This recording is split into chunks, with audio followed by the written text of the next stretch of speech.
Good morning. আমরা আজকের এই ক্লাসে আলোচনা করব পদার্থের গঠন এবং ধর্ম। এটা ক্লাস 9-এর একটা অধ্যায় এবং এখান থেকে আমাদের আজকের আলোচনার বিষয় পৃষ্ঠটান বা সারফেস টেনশন। প্রথমেই আমরা জেনে নেব যে পৃষ্ঠটান বা সারফেস টেনশনটা কী জিনিস। পৃষ্ঠটান হচ্ছে তরলের একটি বিশেষ ধর্ম। আই রিপিট, পৃষ্ঠটান হচ্ছে তরলের একটি বিশেষ ধর্ম, যে ধর্মের জন্য তরলের যে পৃষ্ঠতল সেটা সর্বদাই সংকুচিত হয়ে, মানে তার পৃষ্ঠতলের ক্ষেত্রফলটাকে কম করতে চায়। এই কারণে আমরা যেমন বেশ কিছু ঘটনা আমাদের চারপাশে দেখতে পাই। যেমন একটা রঙের তুলি, সাধারণ অবস্থায় কী হয়, তাদের আঁশগুলো ছড়িয়ে থাকে, কিন্তু আমরা যখন জলে বা রঙের মধ্যে ডোবাই তখন দেখবে আঁশগুলো একসঙ্গে জোড়া লেগে যায়। অর্থাৎ এই যে পৃষ্ঠতলের ক্ষেত্রফলটাকে সংকুচিত করতে চায়, এই কারণেই কিন্তু এই ঘটনাটা ঘটে। আমরা আরও ঘটনা দেখতে পারি, যেমন দেখবে বৃষ্টির ফোঁটাগুলো আকৃতি কেমন হয়। বৃষ্টির ফোঁটার আকৃতি দেখবে ঠিক এরকম গোলাকার হয়। কেন গোলাকার হয়? তারও কিন্তু কারণ হচ্ছে এই পৃষ্ঠ টান বা সারফেস টেনশন। কারণ হচ্ছে একটা একটা নির্দিষ্ট পরিমাণ কোনো একটা পদার্থ নাও, নিয়ে সেটা দিয়ে তুমি যে কোনো শেপ তৈরি করো না কেন, সেটা ঘনক হতে পারে, সেটা আয়তঘনক হতে পারে, সেটা শঙ্কু হতে পারে, সেটা চোঙ হতে পারে। তুমি যে কোনো আকৃতি দাও, দেখবে যে তার মধ্যে সবথেকে কম ক্ষেত্রফল হবে গোলকের ক্ষেত্রে। অর্থাৎ আয়তনটা এক হলেও সবথেকে কম ক্ষেত্রফল হবে গোলকের ক্ষেত্রে। এই কারণেই বৃষ্টির ফোঁটা কিন্তু গোলাকার হয়। বোঝা গেল? তো এইগুলো হচ্ছে পৃষ্ঠটানের এরকম আরও অনেক উদাহরণ আমরা দেখতে পাবো। তো চলো শুরু করি, পৃষ্ঠটান কাকে বলে। এর যদি আমরা গাণিতিক ডেফিনেশন দিই, মানে ম্যাথমেটিক্যাল ডেফিনেশন দিই, তাহলে পৃষ্ঠটানের সংজ্ঞা হচ্ছে এরকম: তরলের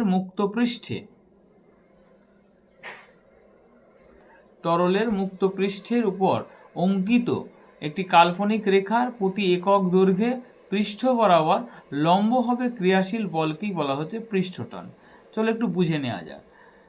ধরো এটা একটা তরল রয়েছে, এই তরলের উপরে আমরা কি করলাম, আমরা একটা রেখা কল্পনা করলাম। ধরো এইখানে একটা রেখা আমি কল্পনা করলাম তরলের পৃষ্ঠের উপরে।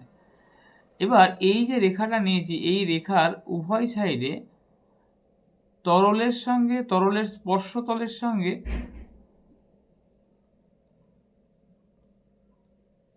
এইভাবে এবং রেখার সঙ্গে লম্বভাবে উভয় সাইডে একটা বল কাজ করছে। এবার এই টোটাল দৈর্ঘ্যটা যদি আমরা এল ধরি, আর এই টোটাল বলটাকে যদি আমরা এফ ধরি, তাহলে আমরা লিখতে পারি যে পৃষ্ঠটান সমান বল বাই দৈর্ঘ্য। অর্থাৎ একক দৈর্ঘ্যে যে ক্রিয়াশীল বল, সেটাকেই আমরা সারফেস টেনশন বা পৃষ্ঠটান বলছি। বোঝা গেল? তাহলে পৃষ্ঠটান কাকে বলে আমি আরেকবার রিপিট করছি: তরলের মুক্ত পৃষ্ঠ, তার উপরে অঙ্কিত একটি কাল্পনিক রেখা নাও এবং সেই রেখার সঙ্গে লম্ব হবে, মানে একটা রেখা তুমি যদি কল্পনা করো, তার সঙ্গে লম্ব হবে, ওই যে বলটা কাজ করবে সেটা কিন্তু এই রেখার সাথে লম্ব হবে, এবং ওই যে পৃষ্ঠটা রয়েছে তার সঙ্গে স্পর্শকীয়ভাবে প্রতি একক দৈর্ঘ্যে যে বল কাজ করবে তাকেই বলা হচ্ছে পৃষ্ঠটান। ওকে, তাহলে পৃষ্ঠটানের আমরা গাণিতিক ফর্মুলা টি সমান এফ বাই এল পেলাম। এখন আমরা যদি পৃষ্ঠটানের একক দেখি, তাহলে আমরা এখান থেকে দেখো পৃষ্ঠটানের এককটা পেয়ে যাবো। কীভাবে? বলের একক বাই দৈর্ঘ্যের একক। তাহলে এককটা কী হবে? এর এককটা হবে, বলের একক কি? নিউটন। আর দৈর্ঘ্যের একক কি? দৈর্ঘ্যের একক হচ্ছে মিটার। তাহলে নিউটন পার মিটার। সিজিএসএ হলে কী হবে? সিজিএসএ হলে তোমরা লিখবে ডাইন পার সেন্টিমিটার। এক মিনিট।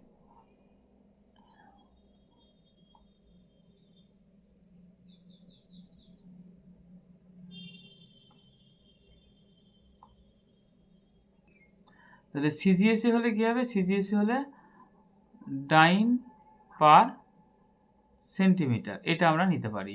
এবার পৃষ্ঠটানের যদি মাত্রা বলা হয় তাহলে কি করবে, পৃষ্ঠটানের মাত্রা হবে এই দেখো বলের মাত্রা বাই দৈর্ঘ্যের মাত্রা। তাহলে বলের মাত্রা কি লিখবে, বলের মাত্রা লিখবে M L T to the power -2 divide by দৈর্ঘ্যের মাত্রা, এল আর এল কেটে দাও, তাহলে পৃষ্ঠটানের মাত্রা হবে এম টি ইনভার্স 2। ওকে, তাহলে আমরা পৃষ্ঠটানের সংজ্ঞা একক মাত্রা পেলাম। এবারে আমরা দেখব যে পৃষ্ঠটানের কারণ কি, কি কারণে পৃষ্ঠটান হয়। তো বেশ কিছু পৃষ্ঠটানের কারণ রয়েছে, তার মধ্যে 1 নম্বর পয়েন্ট হচ্ছে তরলের অণুগুলোর মধ্যে পারস্পরিক যে একটা আন্তঃআণবিক বল থাকে। তরলের যে অণুগুলো থাকে এই অণুগুলোর মধ্যে দু ধরনের বল কাজ করে। একটা বল হচ্ছে যাকে বলা হয় সমসংযোগ বল, আরেকটিকে বলা হয় আসঞ্জন বল। সমসংযোগ বলটা কি জিনিস, সমসংযোগ বল হচ্ছে মনে করো একটা পাত্রের মধ্যে, মনে করো একটি পাত্রের মধ্যে তরল আছে। এবার এই যে তরলের যে বিন্দুগুলো রয়েছে, অণুগুলো রয়েছে, এই অণুগুলোর মধ্যে একটা পারস্পরিক বল কাজ করে, আকর্ষণ বল কাজ করে। এটাকে বলা হয় যখন নিজেদের, অর্থাৎ জলের একটা অণুর সঙ্গে জলের আরেকটি অণুর মধ্যে যে বল কাজ করবে সেটাকে বলা হচ্ছে কোহেসিভ ফোর্স বা সমসংযোগ বল। এই যে কোহেসিভ ফোর্স বা সমসংযোগ বল। আরেকটি জিনিস কাজ করে সেটাকে বলা হয় আসঞ্জন বল বা অ্যাডহেসিভ ফোর্স। সেটা হচ্ছে এই গ্লাসের যে মেটেরিয়াল রয়েছে তার মলিকুলের সঙ্গে একটা জলের মলিকুলের যে বল সেটাকে বলা হয় অ্যাডহেসিভ ফোর্স বা আসঞ্জন বল। তো এখানে এই সমসংযোগ বলের জন্য কি হয় না, যে অণুগুলো, এই যে অণুগুলো রয়েছে তাদের মধ্যে একটা বল কাজ করে এবং তার ফলে পৃষ্ঠতলের ক্ষেত্রফলটা সংকুচিত হতে চায়। পরবর্তী পয়েন্ট হচ্ছে তরলের অভ্যন্তরে একটা অণুর চারিদিকে সমান আকর্ষণ বলের কারণেও সাম্য অবস্থা সৃষ্টি হয়। নেক্সট পয়েন্ট হচ্ছে কিন্তু পৃষ্ঠের অণুর নিচের এবং পাশের অণুগুলোর আকর্ষণ বল বেশি এবং উপরের কোনো অণু না থাকায় একটি নিট অন্তর্বর্তী বলের সৃষ্টি হয়। এই ব্যাপারটা কি, এই ছবিটা দেখো, যখন একটা অণু তরলের মাঝে আছে তো তখন তার চারপাশেই কিন্তু কোনো না কোনো অণু রয়েছে, তারা কি করছে, একে আকর্ষণ করছে। কিন্তু আমরা যদি তরলের একদম উপরে পৃষ্ঠে চলে যাই তাহলে দেখব যে উপর পৃষ্ঠে একে আকর্ষণ করার মতো উপরে কোনো অণু নেই। ফলে এই অণুগুলোর উপরে দেখো নিচের দিকে একটা বল কাজ করছে, অর্থাৎ এই যে রেজাল্টেন্ট ফোর্স বা লব্ধি বল কাজ করছে তার জন্য কিন্তু অণুগুলো নিচের দিকে একটা নিট বল কাজ করছে।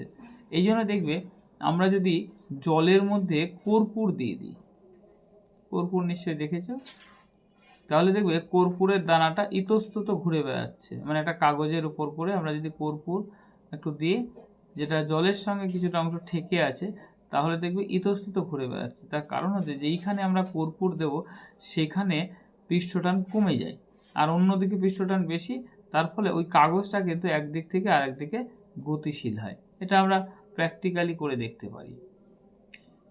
তো এই হচ্ছে পৃষ্ঠটান এর কারণ। আর পৃষ্ঠটানের যদি আমরা কিছু বৈশিষ্ট্য দেখি তাহলে কি হবে, পৃষ্ঠটানের বৈশিষ্ট্য কি, পৃষ্ঠটান শুধু তরলের মুক্ত পৃষ্ঠে ক্রিয়া করে। একটা আমি প্রথমে বলেছিলাম যে তরল পৃষ্ঠের সঙ্গে স্পর্শকীয়ভাবে, অর্থাৎ এই যে একটা পাত্র নিলাম এর মধ্যে মনে করো তরল রয়েছে,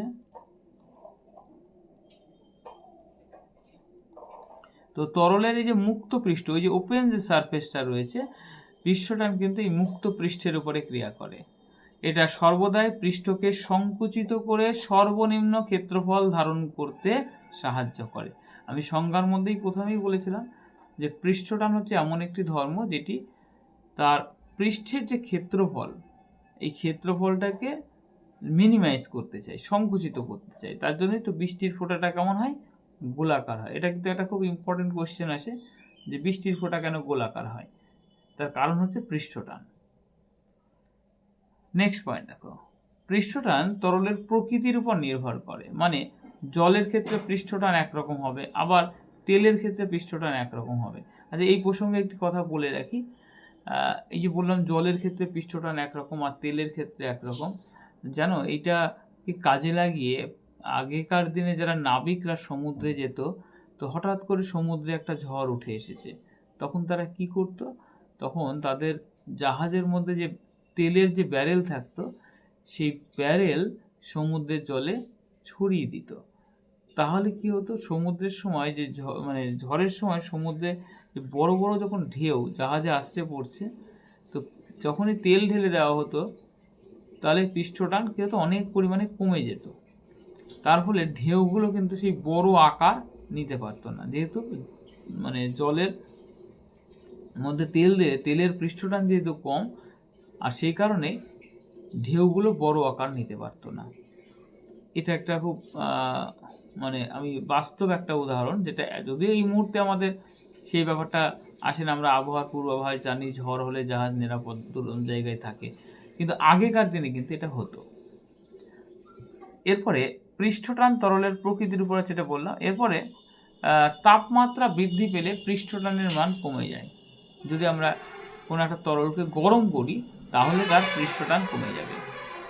নেক্সট পয়েন্ট হচ্ছে, আমরা যদি কোনো জৈব বস্তু পৃষ্ঠটানের মধ্যে মেশাই, মানে ধরো আমরা এমনি নর্মাল জল আছে, তার পৃষ্ঠটান একরকম হবে, কিন্তু আমরা যদি সাবান মিশিয়ে দিই, মানে সাবানের ফেনাযুক্ত জল যদি দেখো, বা ডিটারজেন্ট মেশাই, তাহলে কিন্তু পৃষ্ঠটান কমে যাবে।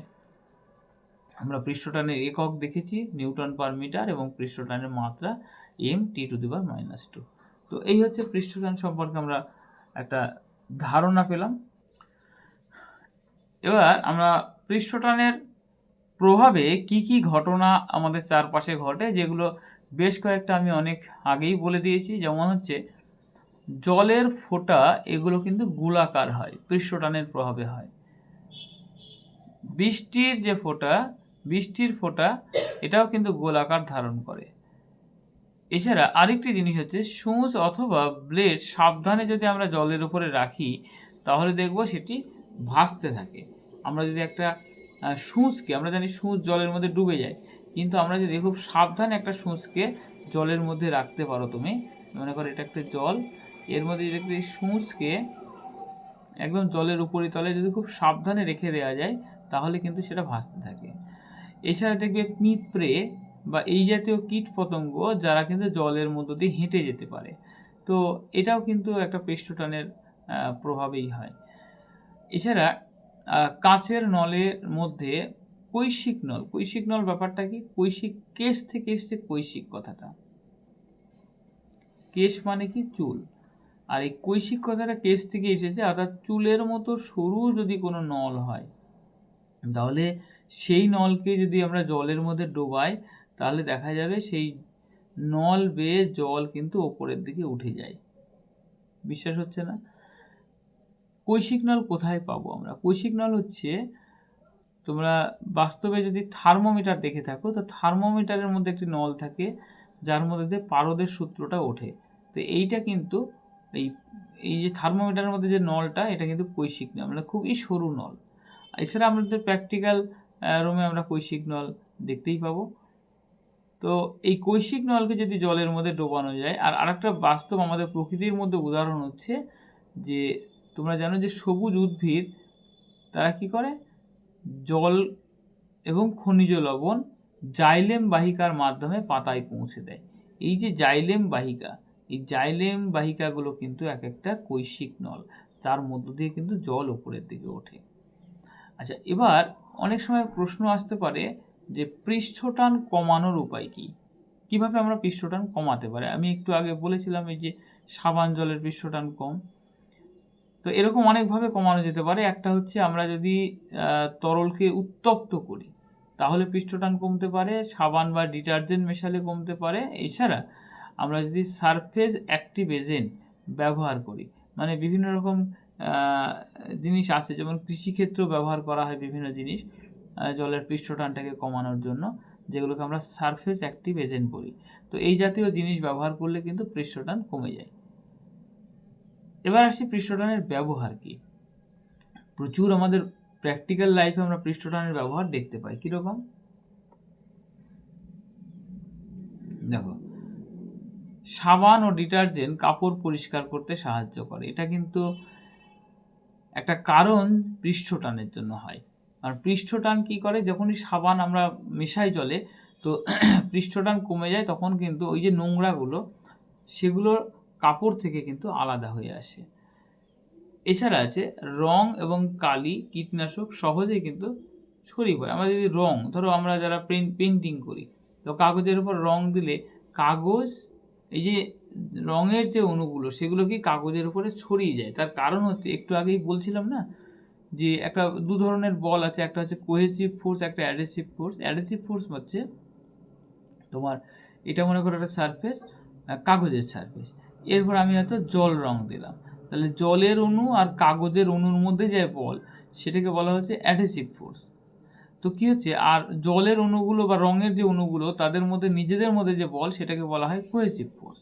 তো এখন কি হচ্ছে, যেহেতু এখানে অ্যাডহেসিভ ফোর্সটা বেশি, ফলে এই জলের যে অণুগুলো সেগুলো কী হয়, কাগজের গায়ের সঙ্গে লেগে এটা ছড়িয়ে যায়।